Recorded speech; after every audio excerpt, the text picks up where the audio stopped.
Because I know there's a lot of people that really just do special effects, like the big boys, and I can tell you, like that one, like for that example. guy right there. Craig was just over at the museum doing monsters. It goes both ways. Hello, Craig. Yes, It goes both ways. He's like an effects artist, but he needs to know how to do beauty as well.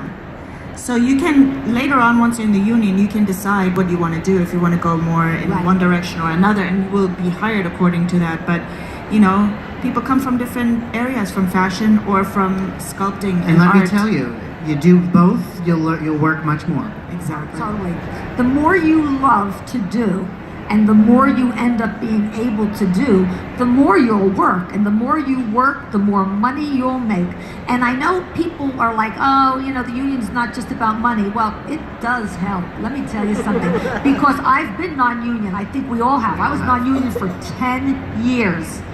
10 years doing hair and makeup, loving it. Loving it every day. Making not enough money to pay my bills, you know? It's like now I'm doing just hair, which I love more than makeup, making more money, which, you know, I'm gonna say is better. I'm just gonna, it's better. So I guess we can open the floor for questions now? Oh, she's got it. I'm so used to doing this at the meetings, I'm sorry. I'll just run around all day. Go ahead.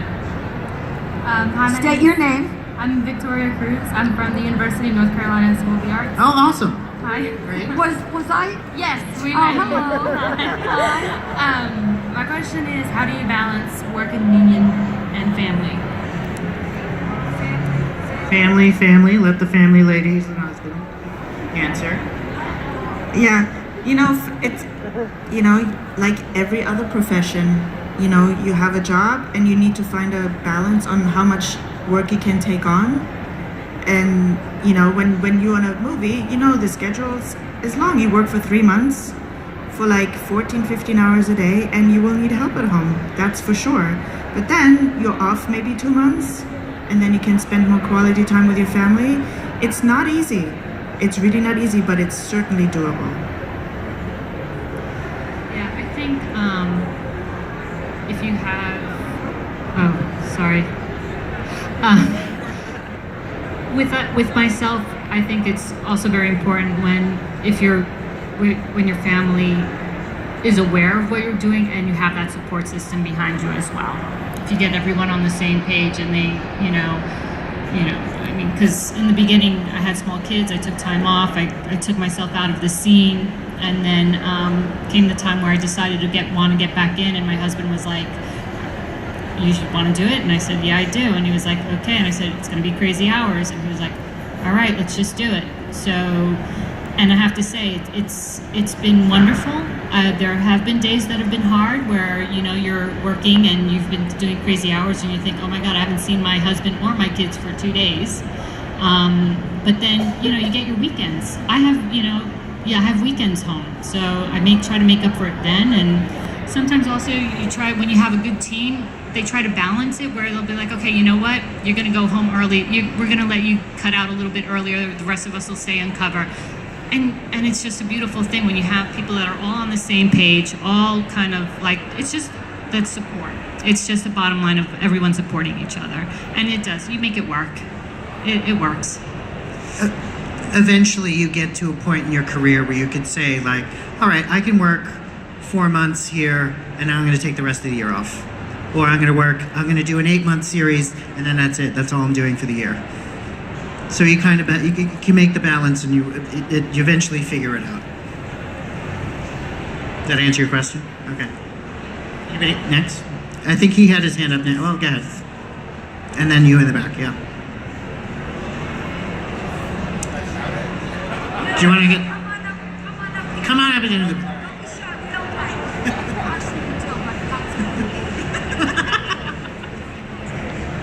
Hi, Jessica. Hi. Just out of curiosity, my name's, sorry, stand over here. Hi, everybody. My name's Sean Gibson, and I'm a makeup artist. Even though my question's not... It's both.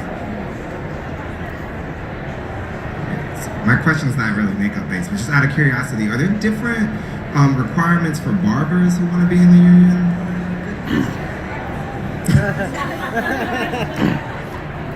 A barber has to have a cosmetology license to get into our union, and that's the same thing for Local 706 on the West Coast.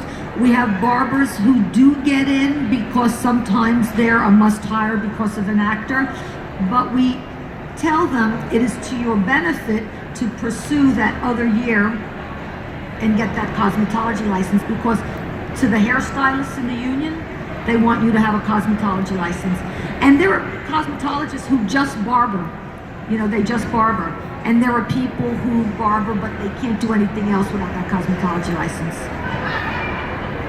Are you a barber? No, I'm asking for a friend. Oh, I love that. Go get your cosmetology license. Thank you. Now back to her in the front. Hi, my name's Angela Jolie, and I had a question on what's the best way to find jobs that count toward getting into the union?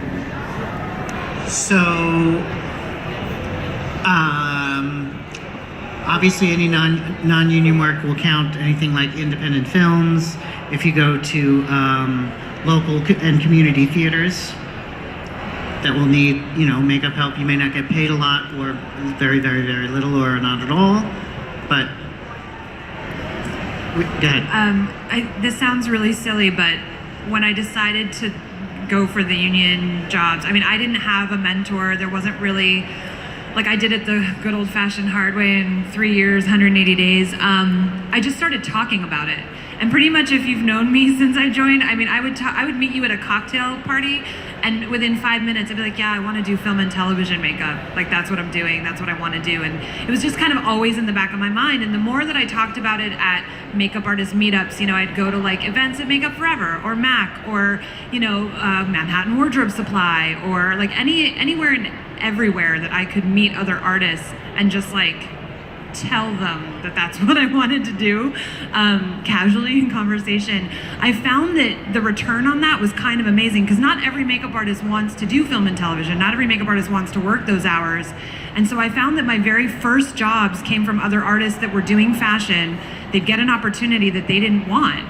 And it was like film and television. They were like, oh yeah, Jessica was telling me she wanted to do this. Hey, do you want to do this job? And those first few jobs turned into more jobs. So I think that sometimes you take for granted that it's as simple as just setting that intention and reaching out to other artists that you know and talking about it. Because if you don't talk about it, nobody's going to think of you when those opportunities come up.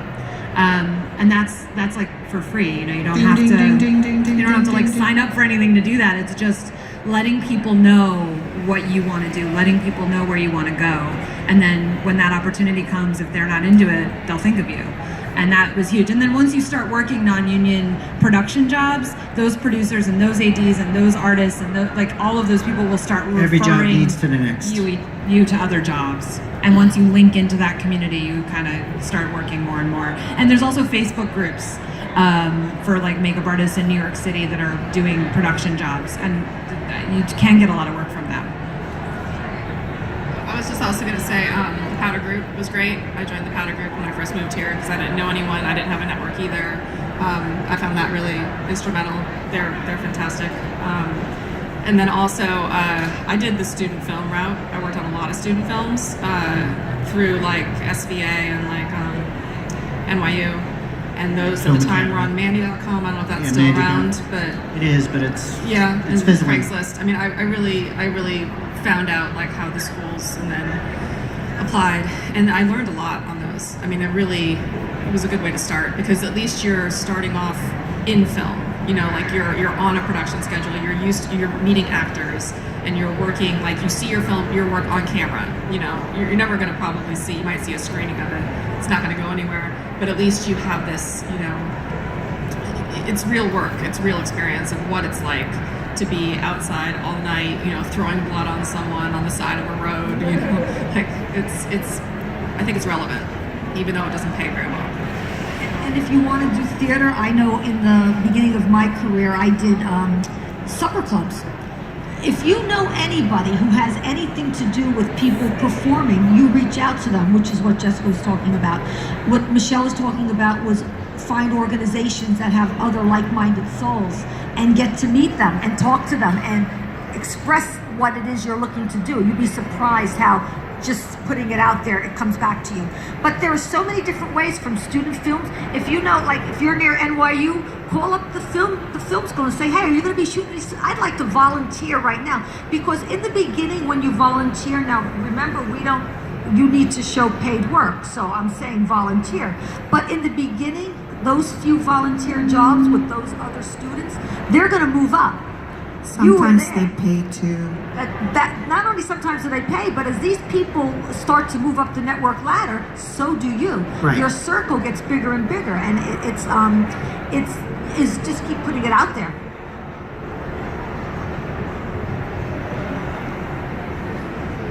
Hi, my name's Jenny. I'm from Milwaukee, Wisconsin, so there's no union there.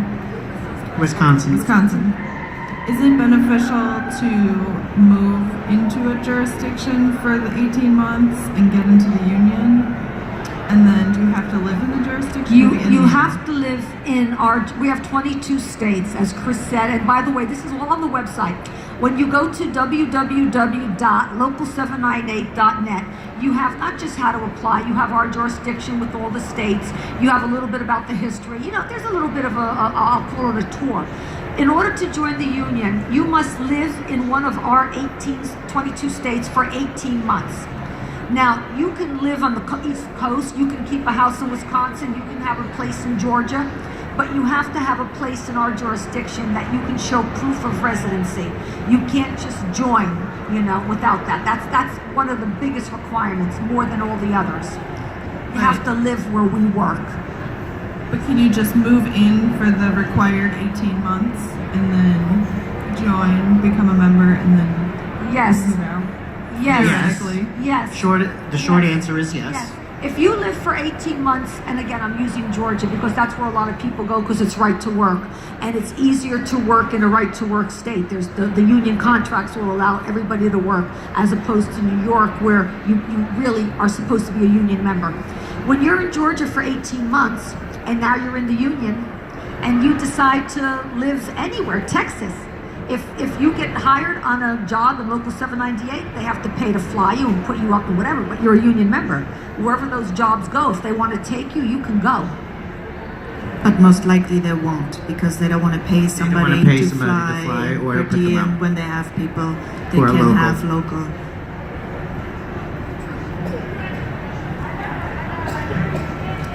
For people that are coming up in independent film, a lot of times they're not going to give you a proper call sheet on the small stuff sometimes. Yes, they do. I ran into that problem a lot. So if, did I need to twist a director's arm to get Well, it them wouldn't to be the give me the director. proper credentials? Wait, so when you work on those jobs, how do you know what time you need to show up in the morning? I've worked on many jobs where they send you an email telling you That's where to true. show That's up. true. That's So call sheet. that is something that you can use to submit to the union. If it even has, it's not a proper if it call has sheet. all the pertinent information in that email, if it has the production company name and address and a phone number and their contact information, and it has a call time and it lists the actors, what time the actors are coming in, and all that stuff, then yes, that would be acceptable. Okay. But I would put it to them to be, listen, if the person that hired you, or if it's a producer or whoever is producing these emails, say, would it be possible for you to produce a proper call sheet since I'm applying to the union and they need proper documentation? I would try and see if you can do that. I mean, I don't understand. It should It be. would make it so much it'd make harder it so for much them harder for to send everybody an email when they can just send Just send everybody one call sheet. where all Done. the things are listed. But if they don't do that, then an email where it tells you when to shop, where, for what, and all that stuff, that should be. I would just add really quickly, like all the call sheets from non-union stuff do look different, and we're used to seeing that at the review when we review the applications because we worked those jobs. So like not all call sheets look the way that ours do now. Like there's more beginner It's a call variation on a theme. but it has all the pertinent information, and as long you just want to provide as much proof as possible. So like put it with your pay stub, put it with the email, put it with whatever they give you. Keep it all together. Make it so that someone that does not work in this industry could read your submission and get it. Because you never know who's going to be reviewing it. It could be me, but it could be someone who's never done it before. You just want to be really clear. Make it as clear as you can. Over there, and over there. Hi, I'm Crystal. I was just wondering, do you have... sitting in front of Crystal. Hi, Crystal. It's a Crystal Row. I was just wondering, is there a cap on the amount of people you accept per year? No. We want you all. We want everybody. Good. By that I mean we want everybody to be represented under a contract. We want this country of workers to be represented under a contract. We want you to know what you're going to make. We want you to have medical retirement benefits. We want you to be protected by a contract because that's what the contract does. It protects you. And when you're non-union, you really don't have the protection. Right. And if you meet all the requirements in the application, we want you. Awesome. Thanks.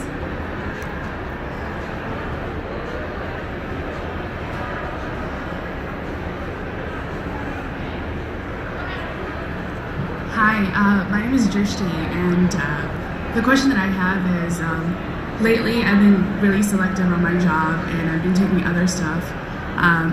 But 3-4 years ago, I was taking a lot of production work, and I had a lot of call sheet.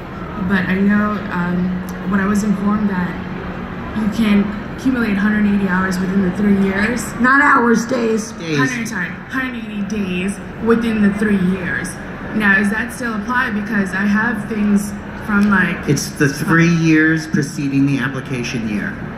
So it would be, if you were applying this year, it would be 2018, 2015, 16, and 17. Well, thank you. Yeah. And So next year it'll be 16, 17, and 18. Right, and the reason for that is because we don't get you your work. So if you have 180 days work, paid work in the 3 years prior to your joining the union, you have contacts and connections. You'll make more in the union, no doubt about it, but we want you to come being able to make a living. Right. Everyone understand that we don't find work as a union. We're not a hiring hall. So everyone finds their own work, finds their own. Any other questions? Yeah? How much time do we have left? 20 minutes? No. Oh, okay. Hi, my name is Raina. I do a lot of local theater and some independent stuff as well, and a lot of people pay me for cash or Venmo, and I don't know how to produce a pay stub, and they also text me and tell me when I have to be there, and there's no actual proof. I can help you. When you get hired for a job, even in a small theater or anything, the very first email, this is what we tell our members. It's very hard to get a signed deal memo. So what do? I'm you. You're the employer. Hi, I just want to make clear that I understand I'm going to be working on Unbreakable Kimmy Schmidt Monday to Friday. For the next 3 weeks, I'm going to be paid, I don't know, $100 a day, $400 a day. Pick your favorite number, $1,000 a day. That's good. 1,000's good. Yeah, there you sure. go. And I just want to make sure that I understand. That person writes back to you and says yes. That's you your have contract. a deal memo. You have a deal memo. That's proof that you were hired on that job. So that has to be in an email, or can it be in a text message, or it has to be... Text messages are harder to print You out. can't print a text message. Okay. And also there's no name of like normally an email has an email address or a company, whatever. It's much better to do it in email, not a text message. Okay. And then once you start working, again, everything you're paid, put a copy to that copy of your email. So now you have that you were hired. You have that you were getting paid. If they're not giving you a timesheet, but they're just giving you text messages, email the text messages to yourself, do a week of them, a week of text messages in an email, and say, this is my timesheet. my timesheet, because a timesheet basically says what time you start, what time, you know, like, in other words, make a timesheet. Okay. Because the more you put together that shows something, in addition to the pay stub, in addition to something that says you've got the job. In addition to your Venmo printout. Right, in other of words, your So whole- print out the Venmo. Print out the Venmo, Right. put it with And- the email. and put it with the emails. Put it with the text message as your but it schedule. has to look Okay. real in the sense of, like I said before, I can sit at my computer and print out 180 invoices. That doesn't mean I worked 180 days. Right. But if I have 180 invoices with 180 pay stubs, I worked 180 days. Okay. You see, so put as much as you can. Church, what you were talking about before with these call sheets. Don't you love how we know everybody in the room almost? It's like I love seeing you all, seeing so many familiar faces. When you do something like that, you just put as much together as you can, so that when the person gets it and they go, I don't know what this is, and they turn the page. Oh, but I know what this is. You know, it's like it all works together. Anybody else? Oh, over there again.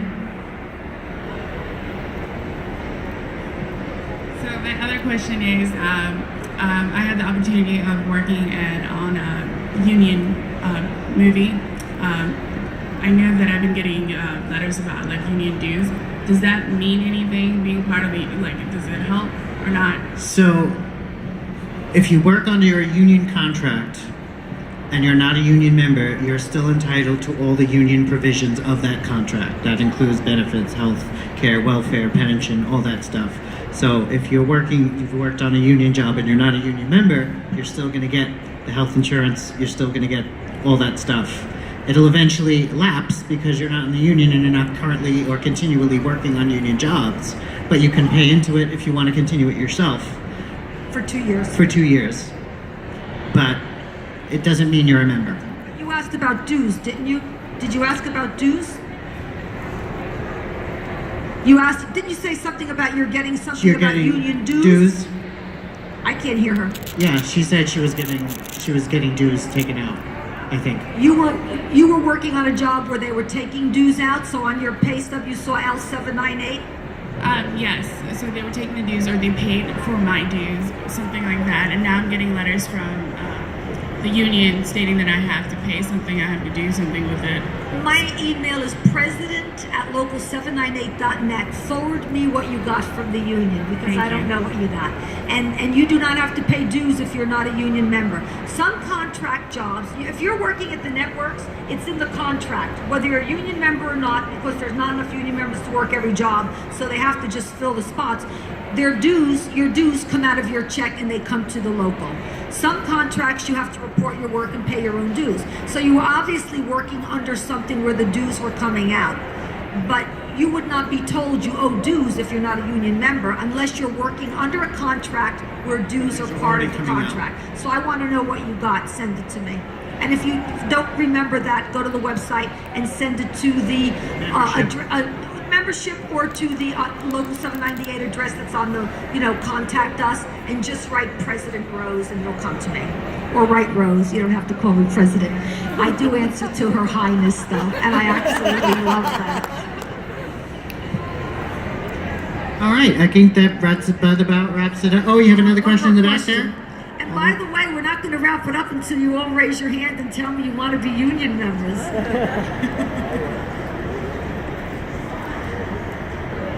Hi, I'm Shauna. I'm a makeup artist and a hairstylist, but I would be applying as a makeup artist. I'm licensed to do both.